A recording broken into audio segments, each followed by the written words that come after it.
سب سے پہلے دلیل پر بات ہونی چاہیے. اب اسی پر آپ پکڑ لیں تو کوئی ہل ہی نہیں سکتا. وہ کہتا ہے میں اہل قرآن ہوں. اچھا جی بہت اچھی بات ہے. تو قرآن پاک میں کہیں نماز کا حکم آیا ہے؟ ہاں نماز کا حکم آیا ہے کہ میں نے پھر نماز پڑھنی ہے ذرا مکمل نماز سکھا دو اور صرف قرآن سے سکھا دو. اب وہ قرآن سے مکمل نماز نہیں سکھا سکتا. تو اس سے معلوم ہوا کہ صرف قرآن کا لفظ کہنے کو تو بڑا پیارا ہے لیکن نماز بھی ہم نہیں پڑھ سکتے صرف قرآن پاک سے. میں ایک دن ایک بچے کو تعلیم الاسلام پڑھا رہا تھا تو 2 پروفیسر غیر مقلد 5-6 لڑکے کالج کے ساتھ آ گئے. بیٹھنے سے پہلے کہتے دیکھو یہی فرق ہے. ان کو لڑکوں کو 2 غیر مقلد تھے 4 حنفی تھے. ان کو متاثر کر رہے تھے کہ دیکھو بھئی یہی سمجھ لو فرق. ہم سب کچھ بخاری سے لیتے اور یہ تعلیم الاسلام پڑھا رہا ہے فقہ کی کتاب. ہم سب کچھ بخاری سے لیتے ہیں. میں نے کہا پروفیسر صاحب جھوٹ بولے بغیر آپ کی روٹی ہضم نہیں ہوتی. یہ جھوٹ جو ہے آپ بطور چورن استعمال کرتے ہیں تاکہ روٹی کھائی ہضم ہو جائے. میں نے جھوٹ بولا. میں نے کہا زندگی کا سب سے بڑا جھوٹ یہی ہے جو آپ نے اس وقت بولا میرے سامنے. کیسے؟ میں نے کہا بخاری شریف میں کتاب الاذان ہے کہ جی ہاں کتاب الاذان تو کئی صفحوں پر ہے لیکن اذان اس میں نہیں ہے. آپ نکالے ذرا. میں نے تعلیم اسلام سامنے رکھ دی. دیکھو اس میں پوری اذان لکھی ہے 7 ترجمے کی. اقامت بھی لکھی ہے. میں نکال کے دکھاتا ہوں. میں نے بسم اللہ. وہ جو پروفیسر تھے ان کو ہم نے عربی بخاری دے دی. طالب علم پھر اردو رکھی تھی وہ دے دی. میں نے کہا نکالو بھائی. نکالتے رہے مل گئی. اچھا کیا ملا کہ اذان جو ہے یشفل اذان یوتر لقامہ. اذان ڈبل ہونی چاہیے اقامت اکاری ہونی چاہیے. کیا مطلب؟ اذان کہانی ہے تو 2 دفعہ کہا جائے اذان اور اقامت کہتے 1 دفعہ کہہ دیا جائے اقامت. تو نہیں کلمات کو دوہرا کرنا. میں نے وہ نکالے کہے ہیں بخاری میں.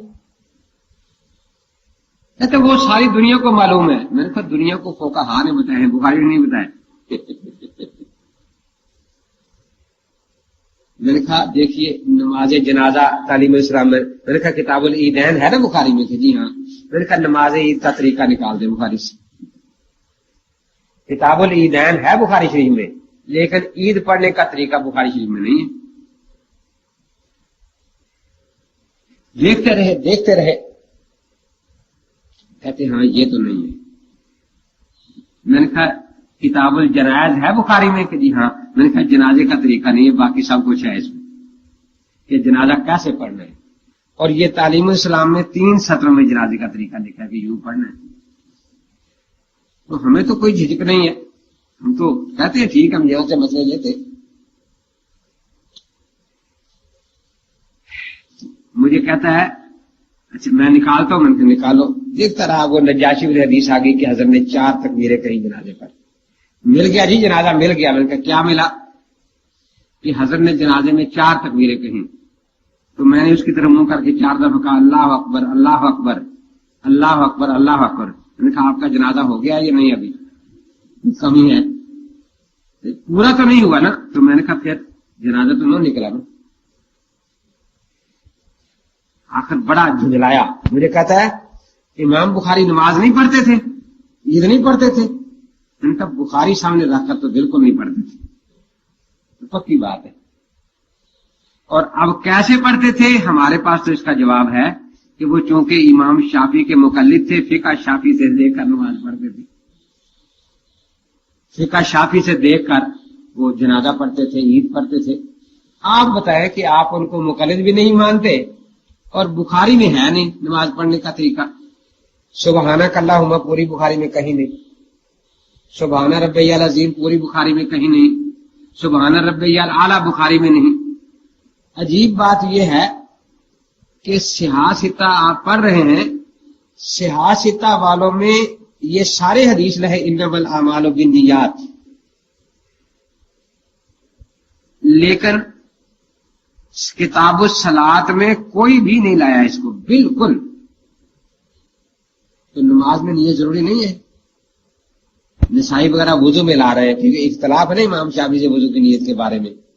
تو اپنے ائمہ کا لحاظ باندھ کر یہ باب باندھتے ہیں نا حضرات اپنے ائمہ کے اعتبار سے. کتاب الصلاۃ میں پوری سیاستہ میں انما الاعمال بالنیات نہیں ہے. یہ درود شریف جو ہم نماز میں پڑھتے ہیں بخاری شریف میں 11 جگہ ہے لیکن کتاب الصلاۃ میں نہیں ہے. بلکہ کوئی حدیث بھی نہیں کہ نماز میں درود پڑھنا چاہیے. بخاری شریف میں کوئی حدیث نہیں ہے. تو میں نے کہا امام بخاری رحمۃ اللہ تعالی علیہ تو مقلد تھے امام شافعی رحمۃ اللہ علیہ کے. وہ ان کے طریقے پر ان کی فقہ کے مطابق نماز پڑھتے تھے. یہ کوئی قرآن حدیث میں ہے کہ وہ مقلد تھے. میں نے کہا چلو آپ قرآن حدیث سے دکھا دیں کہ وہ غیر مقلد تھے. پتہ تو چلنا چاہیے نا کہ کانا لا یجتہد ولا یقلد کہ نہ اجتہاد کی اہلیت رکھتے تھے اور نہ تقلید کرتے تھے غیر مقلد تھے. کہ نہیں قرآن حدیث میں تو نہیں لیکن آپ یہ الفاظ دکھائیں کہ امام بخاری نے خود کہا ہو انا مقلد میں مقلد ہوں. میں نے کہا اس کا مطلب ہے آپ صرف اقرار کو مانتے ہیں شہادت کو نہیں مانتے.